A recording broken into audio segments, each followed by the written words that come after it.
কাঁদছো কেন?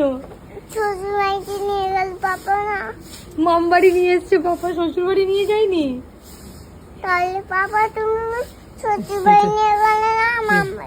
এটাই তো আমার শ্বশুর বাড়ি। এটা তো পাপার শ্বশুর বাড়ি, আজকে জামাই ষষ্ঠী, পাপা আসবে না? তোর শ্বশুর বাড়ি কোথায় আমি জানি না তো। আমি মামা বাড়ি চলে যাবো। তোর শ্বশুর বাড়ি কই?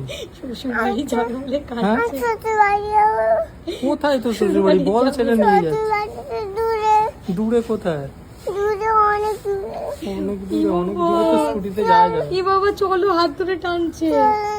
কোথায়? একটু চ মা বাড়িতে একটু বসছি, তারপর মাম বাড়ি, একটু রোদটা কমুক, একটু মাম বাড়িতে বসে তারপর তোর শ্বশুর বাড়ি যাবো। একটু রোদটা কমুক, এই এত রোদ্দুরে যেতে পারবো না। বাবা টানছে জামা একটু ধরে। খিদে পেয়েছে, খেয়ে তারপর যাবো। চল চল চল এইখানে দিদুন দেবে মিষ্টি। হ্যাঁ এখানে দেবে দিদুন, চলে আয়। চ, বিকেলে যাবো, বিকেলে। বিকালে তোর শ্বশুর বাড়ি যাবো। এখন যাবো। এখনই তো শ্বশুর বাড়ি যেতে হবে। কি অবস্থা, মুখটা কেমন করে বিকেলে বসে যাবো, আছে। বিকেলে যাবো, রোদটা কমুক। বিকালে যাবো, এখন মাম বাড়ি আচ্ছা আসো, আচ্ছা, চলে শ্বশুর আসো। বাড়ি নিয়ে যাবো, আমি নিয়ে যাবো, চলো আমার সাথে এসো, আমি নিয়ে যাবো বিকালে। শেষমেশ দাদু। চলো আমি তোমাকে নিয়ে যাবো।